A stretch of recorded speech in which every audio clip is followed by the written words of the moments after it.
You're my life, you're my breath, you're a smile, you're my guest. You're the earth, you're the sun, you're the grass, you are love. You're my hands, you're a bug, you're my eyes, you're a hug. You're the light in the dark, you're the spark, you are fun. You're my mom, you are water, you're the stars, you're my daughter. You're my friend till the end, you're my dreams, you're my father. You're the ants on the ground, the miracles that surround. I'm feeling it all around, the hemisphere in the clouds. You're my pain, you're my sorrow, you're my hope for tomorrow. You're the strength when I'm hollow, you're the path that I follow. You're the blessings that exist, the small things that are bliss. The gift to realize that everything all that I am, all that I see, all that I've been, and all that I'll ever be is a blessing. It's so amazing, and I'm grateful for it all, for it all.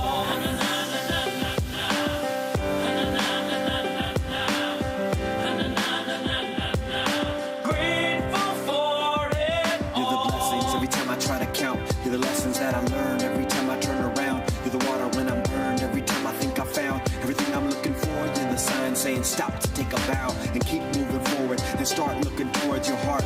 It'll open all the doors and only then you'll start to hear the world singing chorus with your mind and heart. Aligned in purpose, everything will feel gorgeous. All that I see, all that I've been, and all that I'll ever be is a blessing. It's so amazing, and I'm grateful for it all. Every day I sit and pray, cause what I have is more than I deserve or could ever imagine. How do I give back to all of this magic and spread the love so everybody can have it? Doesn't matter if I'm rich or poor, if I got a family or if I'm all alone. Bad things happen, I can just complain and moan. Well, there's a million things that I can be grateful for. So I lift up my hands now, and I open my heart, and my gratitude goes out to everything near and far. All that I am, all that I see, Everything I hope and everything I dream, everything I feel and everything I be. I look deep down and feel all the blessings. Everything I am and everything I see, everything I hope and everything I dream, everything I feel and everything I be. I'm grateful for it all. It's amazing. Everything I am and everything I see, everything I hope and everything I dream, everything I feel and everything I be. I look deep down and feel all the blessings. Everything I am and everything I see, everything I hope and everything I dream, everything I feel and everything I be. I'm grateful for it all. It's amazing.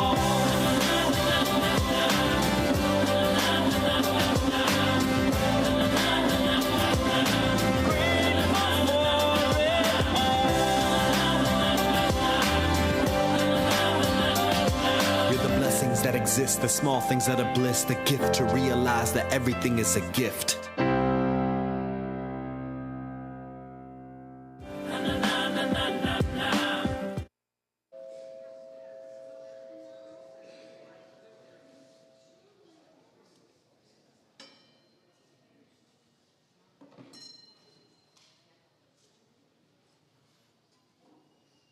We come together this morning to remind one another to rest for a moment on the forming edge of our lives, to resist the headlong tumble into the next moment until we claim for ourselves awareness and gratitude, taking the time to look into one another's faces and see their communion, the reflection of our own eyes.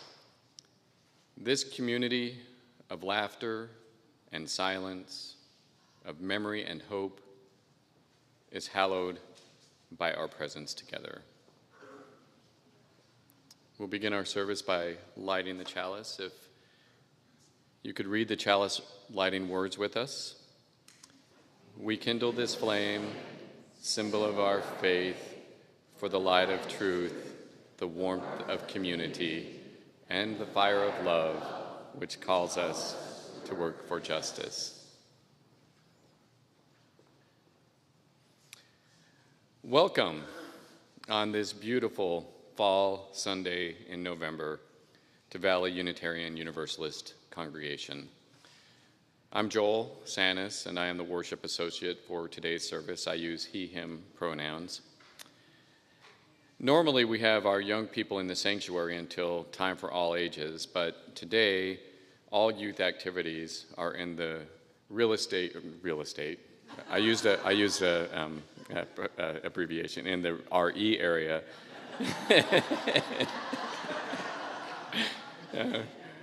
Across the campus. So if there are any young people who, you're welcome to stay, of course, but if there are any young people who would like to go across the campus, please do so.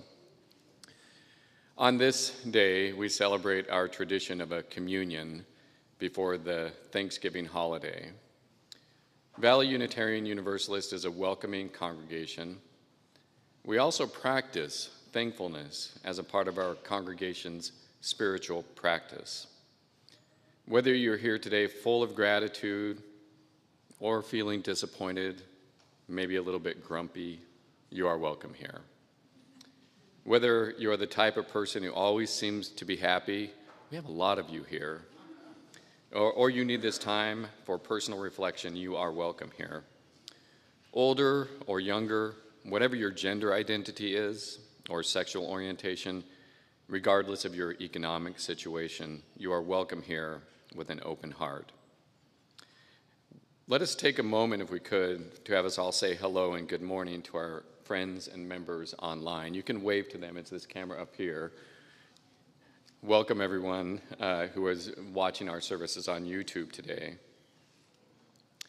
On this day, we celebrate the tradition of Thanksgiving. It is especially important to remember that the land under us is, quote unquote, our land because it was taken by force and annexed into the boundaries of the historical sovereign nation, the United States. We take this opportunity to thank and honor the original caretakers of this land, the Pima, Maricopa, Yavapai, and Apache people. For those of you who are new, who might be here for the first time, we want to make sure you are seen and that we have a chance to greet you. It takes a little bit of bravery, but if you are here for the first time and are new and haven't had a chance to introduce yourself, please stand so we can welcome you. Welcome, welcome. Thank you.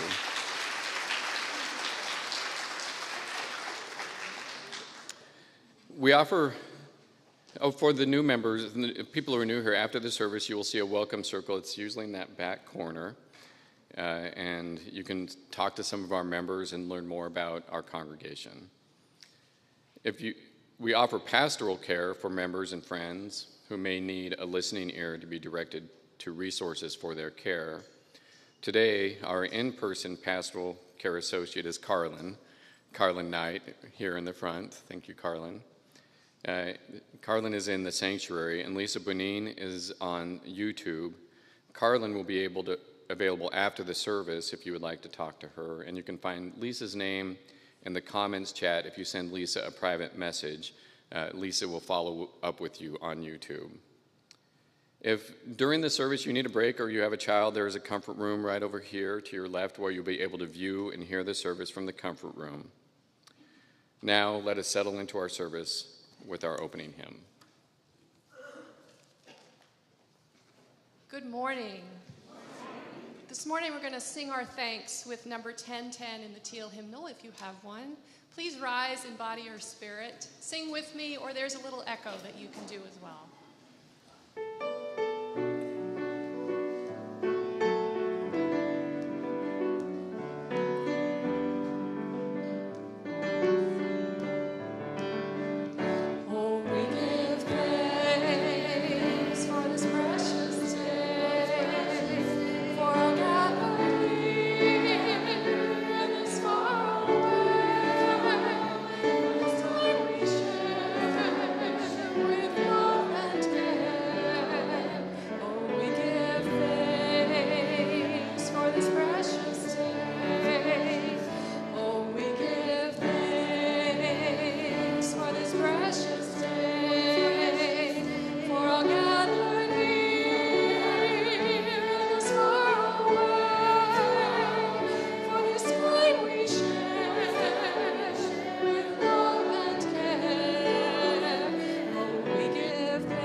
Welcome to Valley Unitarian Universalist Congregation.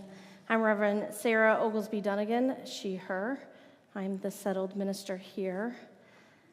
And I want to bring us into a time of centering. This may be prayer for you. This may be meditation.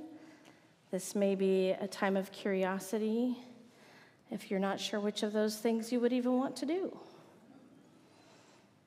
It's a time to check in with your body and to notice what you're feeling inside, whether it's a feeling in your physical body or a concern in your head, thoughts, or actual feelings that you're carrying around. They might be grief or sorrow or joy. They might be curiosity or interest. Whatever you're thinking, feeling, experiencing, I invite your whole self into this space this morning. Today I'm wearing my transgender flag stole because tomorrow is Transgender Day of Remembrance. And as many of you know, I have a transgender child, beloved to us, and who is blooming into a young adult who is already changing the world around him. And I want us to take a moment this morning to remember that members of our LGBTQ community are under threat in many of our states. Some transgender adults and children are moving from states where their lives have become untenable. And some of us are creating underground connections, like the Underground Railroad, to get people from one state to another with care, with places to stay and meals to eat, to get to safety. And that might seem kind of wild to you if you're not someone who feels that kind of persecution, and we're living in a state where that's currently not happening, but could be. And some of those folks are moving from states like Florida and Texas to find places where they can live and work free of persecution. So I just want to take a moment to ground us in the reality that other folks might be living with deeper concerns and fears for their own life, both in this country, and of course we have 2 wars being waged around us, right? Wars that have created deep tensions in our own communities, different ideas about how we might bring peace about, needs for folks who've experienced trauma and communities who have centuries of trauma to be seen and heard and understood. And as Joel pointed out in his welcome, we live on the unceded lands of folks who were violently persecuted as well. So we live in a complicated world, yes, but we have so much joy as well. The capacity to be in community with each other, to sing together, to make food for each other, to gather. And while this next week is an American holiday that I pretty much don't like, we call it Thanks-taking in my household,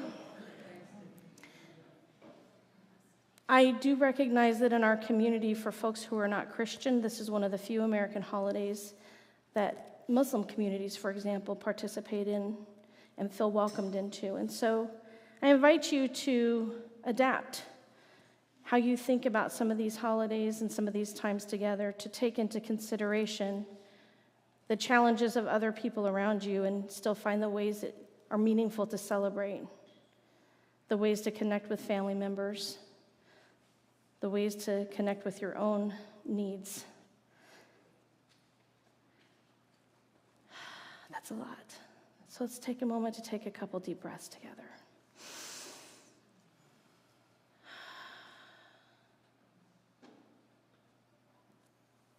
I invite you into a time of ritual if you choose.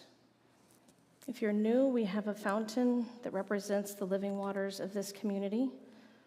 Water is life.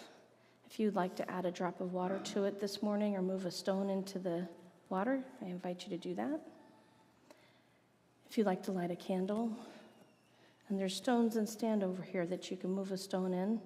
There's so many stones in this room. If you need to have something in your pocket today and you just want to grab one of those from one of those two places and hold on to it, I invite you to do that as well. And while we do that, we'll have some song that you can join in singing with the choir, or you can just sit and listen to. May you feel welcome in your whole body with all of the parts of you, no matter what you are carrying. Blessed be.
Ryan, can I have you take us back to the slide that has my reading One Love on it? If you can read this, I would invite you to read it in unison with us, and if you can't, you can just listen to the words. This is from Reverend Hope Johnson.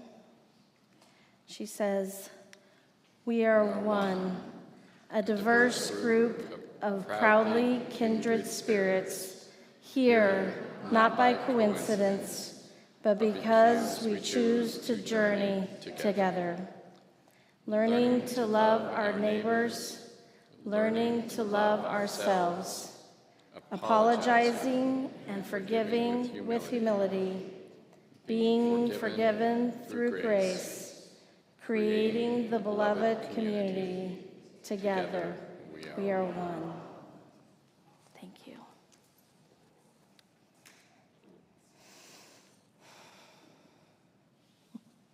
So, what is faith? And what is our experience of faith? Some of us came from a background where the idea of faith was connected for us to an idea of God as a perhaps supernatural being who held domain over all life, and the story of Jesus as a human being who was also God incarnated. I didn't grow up with that story, but many of us did. In his book, God Revised, Unitarian Universalist minister Galen Gingrich describes growing up Mennonite and adhering to this idea of faith, that following the prescribed rituals and patterns of his faith tradition and believing in this kind of God would be a path to a life well lived and a world transformed. As he enters college and deepens his awareness of how life actually works and what we understand from science, Gingrich finds that he has to let go of his old conception of God. His experiences tell him that this idea of God, found in the scriptures of the Abrahamic traditions, is an incomplete juxtaposition with everything else he has come to accept as true about nature and human life. He also begins to discern the powerful history of destruction that has come with the ideas of these stories. The history of patriarchy that subjugates women and all people whose characteristics live outside the patriarchal system. This is a history full of violence, oppression, and suffering. And maybe some of you have also been through a similar discernment process that led you from another religious tradition to this one. Anyone here? Yeah, a few of you, many of you. He asks us, as many of us have too, if there is no God, or at least if this is not who or what God is, then what might anchor our lives? Gingrich describes our contemporary dilemma, the dilemma that he faced. We want to lead meaningful lives with hope, and we want to make a difference. We want to leave the world and our communities better than when we arrived. But often in leaving behind the religious traditions of our past, we fail to develop a new, cohesive view of our world with meaningful rituals and guidance for how we might live into the multiple possibilities of the future. And for some of us, this leads to a crisis of faith, to experiences that some describe as dark nights of the soul, and a kind of cynicism that often prevents us from living into the possibilities with our fullest capacities for goodness. Any cynics in the room? Yeah, I've been there, maybe just yesterday. We've all had these, right? These are the moments in life when we question our choices and feel lost or disempowered and alone. For me, these moments came when I was in the middle of a divorce and lost my house to foreclosure,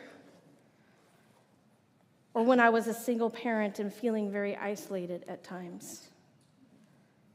Or those moments when my awareness of the pain and suffering of the larger world surfaces, and I am aware of how small I am, how vast the world is, and I'm afraid that I won't make a difference. Anybody ever worry about that? Yeah. Recently, I had moments feeling this way at our southern border as we've been trying to address the affordable housing, and as we've been trying to address the affordable housing crisis here in our metro area, and seeing the deepening economic gaps between Americans. Gingrich says, and he is in agreement with many contemporary voices, that ultimately we must engage more deeply in our relationships with each other, in care of ourselves, and in building together a new future. And interestingly, he says the key to this work is gratitude. You know, like giving thanks, like we just did in song. Like, you know, all those people on Facebook who in November they go and they post like a new thing they're thankful for every day. Yeah, like that, gratitude. Because Gingrich says the key to renewing our sense of faith is to understand that we are truly interconnected and interdependent. Each of us is the sum of all of the events and relationships of our past. And each of us contributes to the context of everyone we interact with, and even people we don't realize we are interacting with. What we eat and what we buy, how we speak and what we create, what we throw away. All of these choices come to us from a context. Someone made the things that we buy. Someone receives the money that we spend. Someone hears the words that we use. Someone sees the flag that we raise. And this context is always shifting, and our choices are continually changing the landscape, not just for us, but for all of us. So the idea that we might stumble around individually trying to make a difference, it's kind of silly, really. Gingrich's vision of God is like my own, that God is not a supernatural being, but rather the co-creation of each of us living into our fullest capacity for the good of each and the good of all. God is an energy that we are creating and tapping into as we each make this new leap of faith. Now, a kind of fun point that Gingrich makes in his book about these leaps, he talks about how we use that phrase quantum leap, and he points out that we actually use it incorrectly a lot of the time. In physics, quantum is not a reference to something large, right? But to something tiny. To a tiny incremental shift at the subatomic level. So what's amazing is that small shifts at the subatomic level have real impact. So he reminds us that each small shift that we each make internally, each small act on behalf of the greater good for all, has impact and meaning. And that it is when we begin to make these tiny quantum leaps in concert that we begin to experience and see massive transformation. So why religion and why God? I mean, that might seem funny to ask you here. You came to a congregational service on a Sunday. But you are Unitarian Universalists or people checking out Unitarian Universalism, so you might actually be asking that question all the time. Gingrich makes an argument for religion and this revised idea of God by giving us this metaphor that I really like. He says, if I were to give you a clarinet and say, you are now free to play Beethoven's Ninth, how many of you could do it?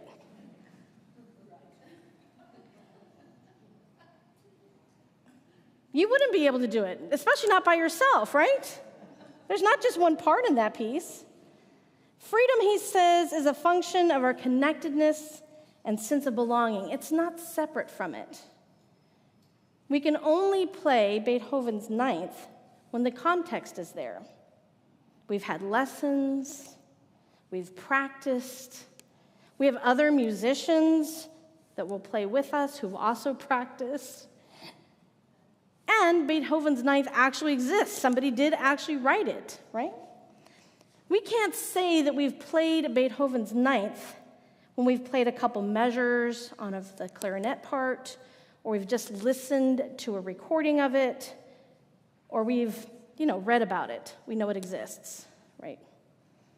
Gingrich says that often when we say we are spiritual but not religious, that's like picking up the clarinet we've only barely begun to play.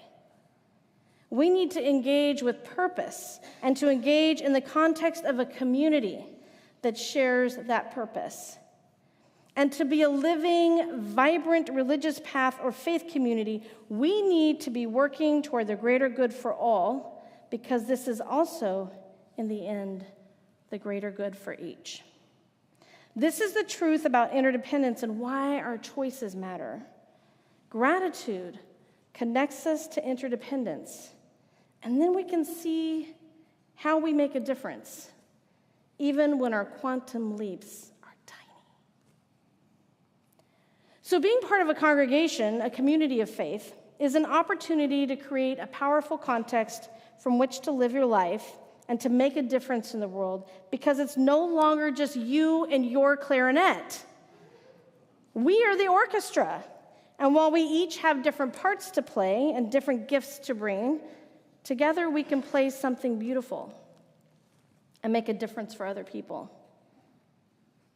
We each need to engage practices that will allow us to show up with our full capacity. So faith means we're willing to keep living into the possibility of the future with hope and purpose, and that we will do it together. Gingrich says, when I say I believe in God, I'm saying I believe in an experience that intimately and extensively connects all that is past and all that is possible. As the safeguard of all that is past, God provides a refuge, no matter how dire my present circumstances. As the source of all that is possible, God provides hope, no matter how bleak my prospects. And he goes on to say that God doesn't have to be person-like for us to have the experience of God personally. Our experience of beauty, for example, can be intensely personal, even if there's not a person in sight. We can feel soothed by the sight of a mirror-calm lake, or inspired by the sound of a powerful thunderstorm. And the same is true for our experience of God. God can be deeply felt, even if the experience isn't directed by a person-like presence. Now, you can change that word. Some of us are triggered by the word God. That's okay. I didn't grow up with it. Some of you grew up with it and you're trying to escape it. You can change that word to love, or energy, or the universe, or blah, blah, blah. Just know what it's referencing. It's referencing this deeper experience. We each know what it felt like for us when we moved from a place of crisis of faith. Faith in a relationship, faith in a community, or an idea, to making a leap of faith that brought us to a place of hope, connection, or love and understanding. We have the possibility of creating a context for these leaps in our religious communities and our congregations. So I invite you to consider what you experience when you engage here with intention, when you come to Sunday service to worship. Not to worship a supernatural God, but to deepen your connection to that which has worth. To pray and meditate, to communicate, heal, and act in the world together, just like the musicians in the symphony. When we bring beauty into the world, we are transforming it for the better. So this is why it is good to be together in all of the ways that we can be. Good to sing together, to read books together, to raise children in community, to make art, to play games.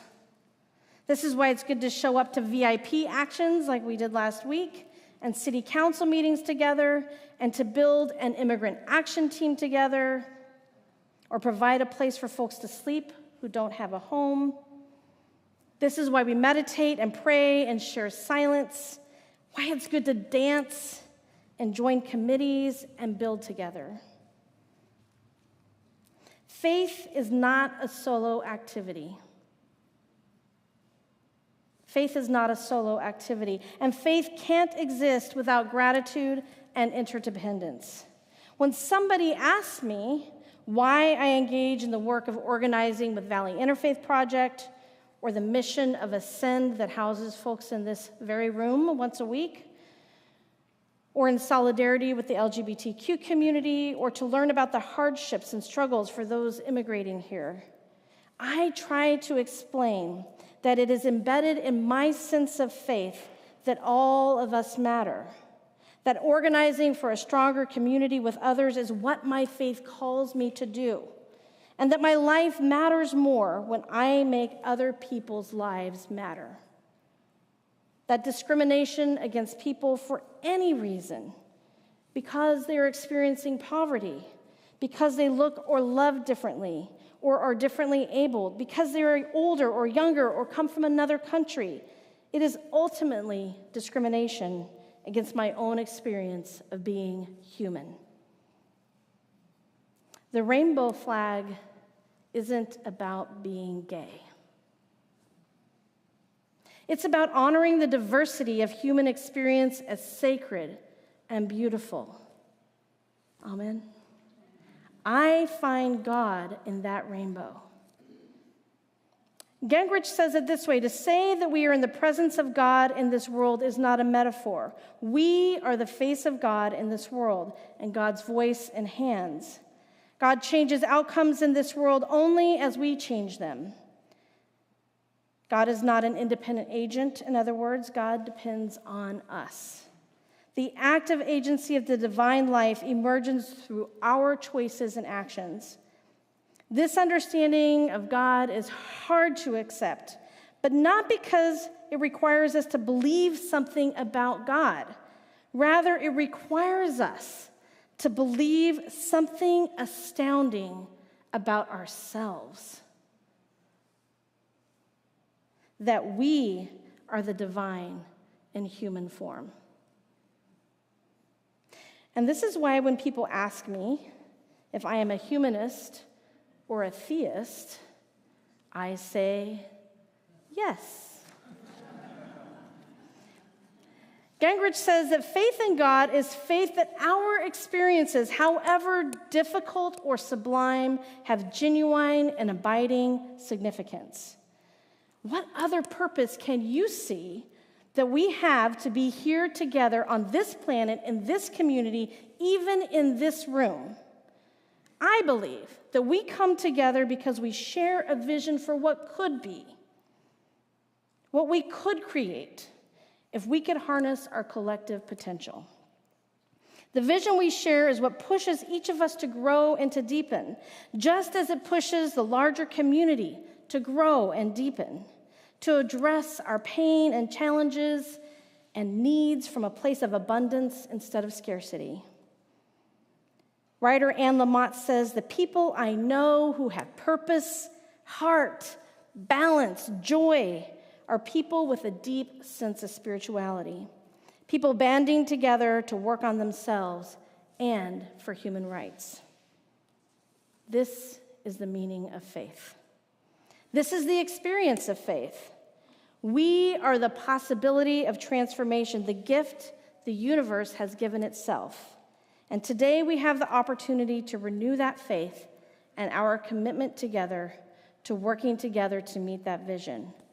And every day we have that opportunity, right here at Valley Unitarian Universalist and with everybody that you're sitting next to today. We can pool the best of what we have to offer, of our own time and talent and treasure, to renew the promise of this community every day, every month, every year. May it be so. Blessed be.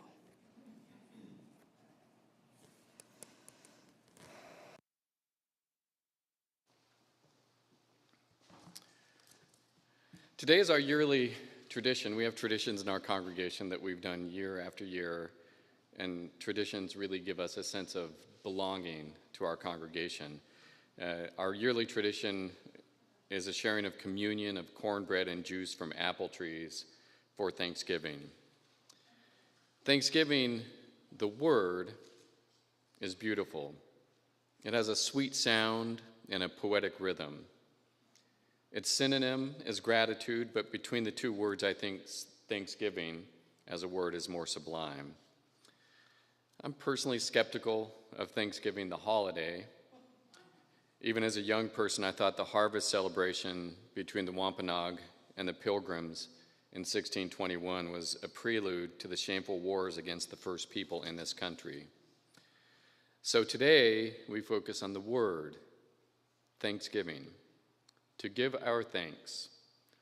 Gratitude and thanksgiving are practices. It is easy to count our blessings, but oddly hard to maintain a mindset of gratitude. Your life may be great, but if you are late for a meeting and miss your bus, you might spend the day not being grateful. As a kid in my tiny town, the other children had an innocent and honest faith and would tell me that if I opened my heart to Jesus, I would be saved. That's not really how it works. Having faith is a practice, not a thing. And thanksgiving is like that. Gratitude is like that. They are not given to us. We practice them. We practice them alone, but as people of faith here, we also practice them together. In our communion of thanksgiving, we give time to give thanks for this day and for these people, all of us here, and all the people who have enriched our lives. To give thanks for the gift of life, its struggles and triumphs. We give thanks for love, which created us, which renews us and links us to others.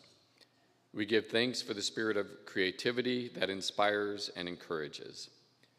We give thanks by giving to others in return for all that we have received. The cornbread you see in front of us was prepared by the Food for Life committee or group in our congregation. I saw Johnny May bringing her cornbread here today, and thank you to everyone who helped work on this ritual. And thank you to Denise McLeod for coordinating the preparation.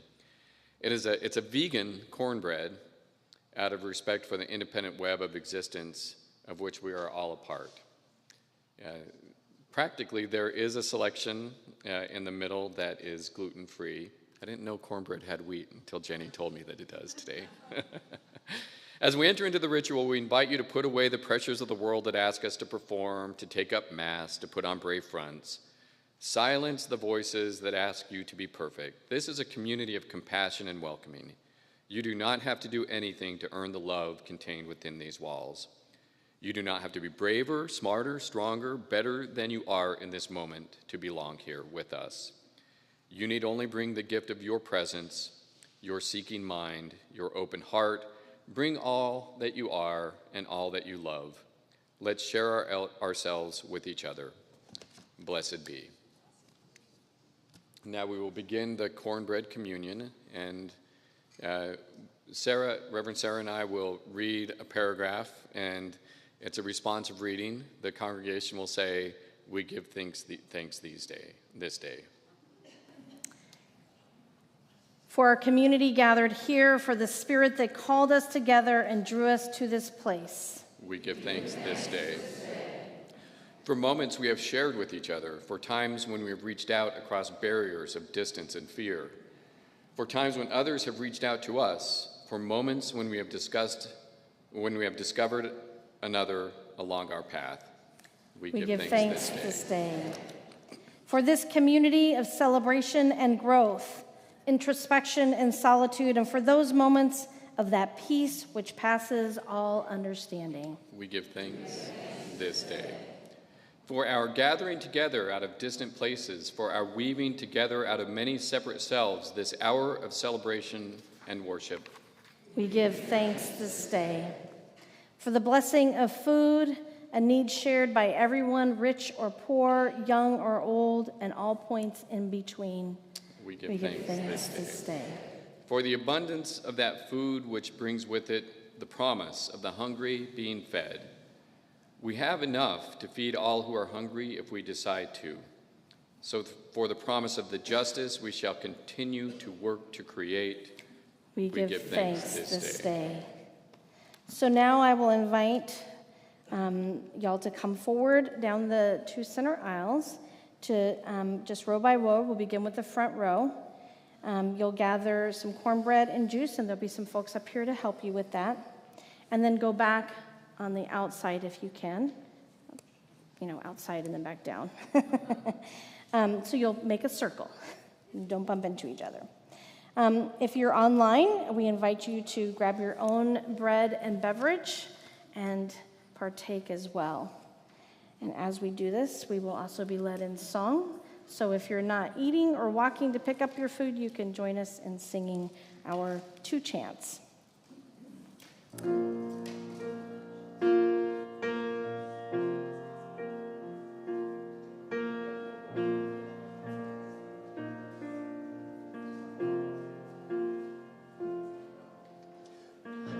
Will work for justice. Our hands will work to heal the land.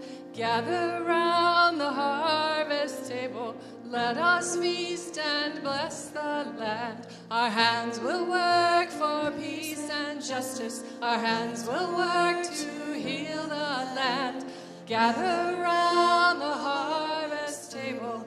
Let us feast and bless the land. Our hands will work for peace and justice. Our hands will work to heal the land.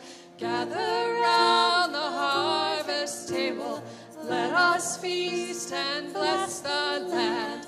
Hands will work for peace and justice. Our hands will work to heal the land.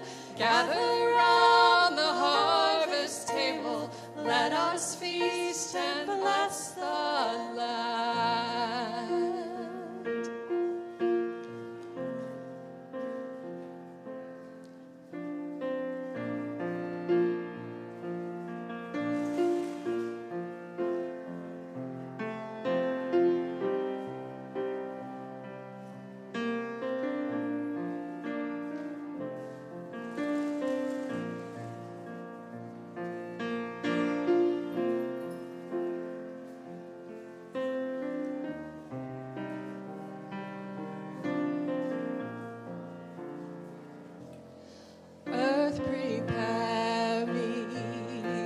Sanctuary, pure and holy, tried and true.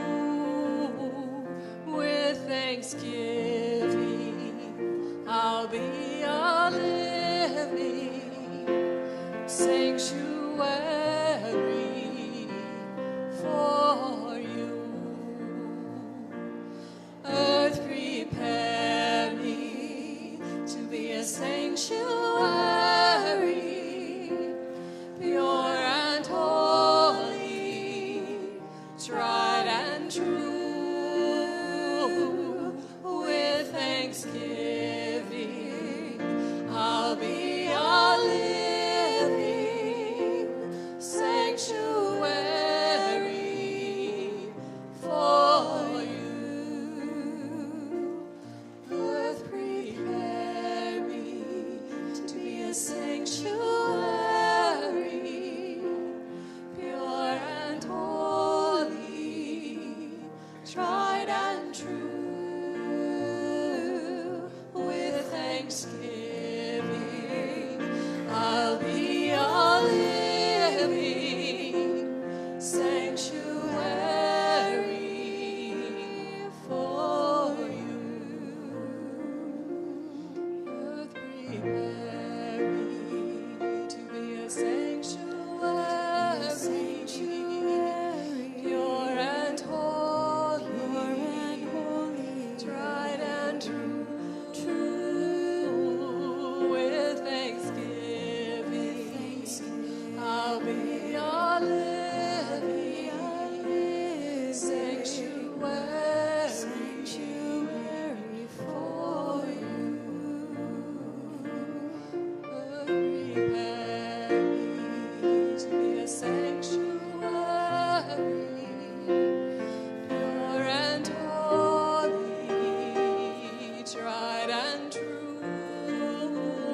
Yes, I was still chewing.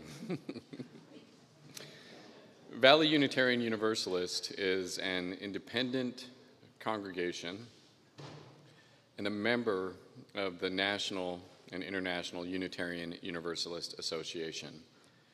Our congregation is supported by your generosity of time, talents, and your monetary contributions.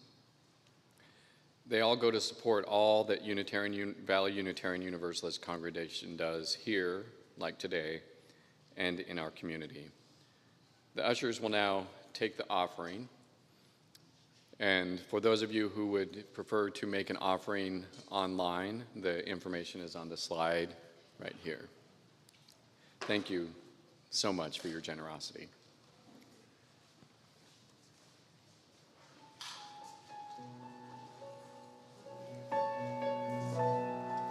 The text of the choir anthem was written by William Stanley Braithwaite. He was born in Boston in 1878. His father was from what was then called British Guiana, and his mother was a former slave. During his teens, he developed an affinity for writing poetry, and by his mid-20s had published his first volume. He continued a career in writing and was a literature professor from 1935 to 1945 at Atlanta University. He wrote these words: "I am glad day long for the gift of song, for time and change and sorrow, for the sunset wings and the world-end things which hang on the edge of tomorrow. I am glad for my heart, whose gates apart are the entrance place of wonders, where dreams come in from the rush and din, like sheep from the rains and thunders."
May you be filled with the blessings of this covenanted community. May you carry them with you as you depart from here. May you discover the places in the world where these blessings are needed. May you have the courage to share them.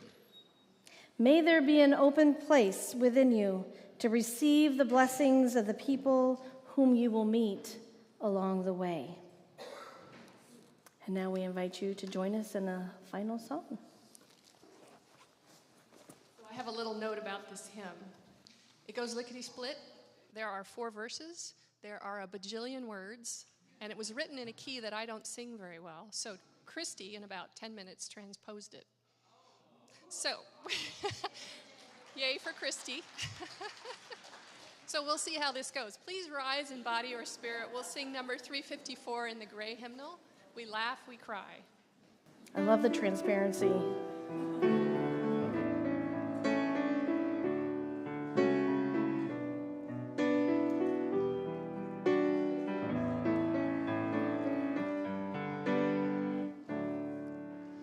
We laugh, we cry, we live, we die, we dance, we sing our song. We need to feel there's something here to which we can belong. We need to feel the freedom just to have some time alone. But most of all, we need close friends we can call our very own. And we believe in life and in the strength of love. And we have found a need to be together. We have our hearts to give. We have our thoughts to receive. And we believe that sharing is an answer. A child is born among us and we feel a special glow. We see time's endless journey as we watch the baby grow. We thrill to hear imagination freely running wild. We dedicate our minds and hearts to the spirit of this child. And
That is the most UU song ever.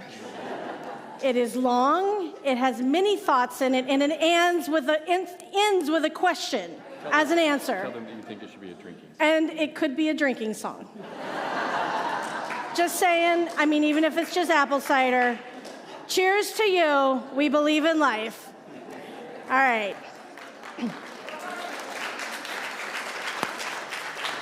Now that we've finished the marathon of a song, I believe we move into our extinguishing of the chalice. Won't you join us in these words? Though we extinguish the chalice, our connection to each other and this community remains.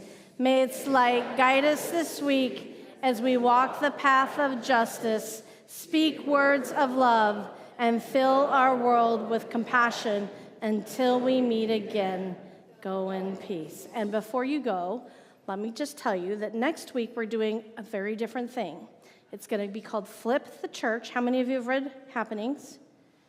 Okay, Flip the Church. It's not flip off the church, just so we're clear. Just being fully transparent here. It means that we've sent you a sermon to listen to ahead of time, and we're going to be set up so that you can be in small groups. There'll be a little bit of ritual at the front end, kind of like Camp VUU when our building was closed down. So we'll do something all together. We'll sing a little, we'll have a chalice lighting, etc. And then we'll have some small group conversations and responses. Just a 15-minute homily. It's the one that was given at my installation by Reverend John Lou Johnstone. We wanted to try this practice out of being together in small group conversation. And we thought, I mean, a lot of you aren't here the Sunday after Thanksgiving, so it might be a smaller group. It might not be. You can watch the sermon, and if you forget, you can still be part of the small group conversation. You can always watch it again later, or not at all. I mean, like your UUs. I know you're going to do whatever you want because even to question is truly an answer. I get it. So if you're new and you want to visit with some folks in the welcome circle, we'll be there. We have a little bit of cornbread and juice left, and we'll have refreshments. And if I don't see you, I won't be here Sunday. But I will see you again in a couple weeks. I hope between now and then you find many blessings and connections. Blessed be.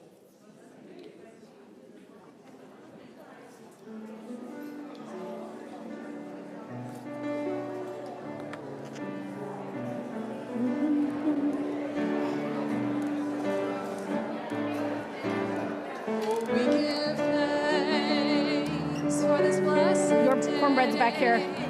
For our gathered here and the far away, for this time we share. Hello. How are you? Oh, we give thanks for this blessed day. Oh, we give thanks for this blessed day. For our gathered here. So it does not have. I actually use this one because this one doesn't have a liner. Hey, Ken. It doesn't have a liner, so I'm standing in front of it. There's one right there. I'm going to try to get somebody to bring me a liner. You can give me your cup, though. I take it. Okay. I just want to say you're the best. Ew. You're the best. Good, we're good. The church don't flip off the church. It's like I had it outside, that's weird. oh, and then realized there was no liner. Then I was worried people were going to come like.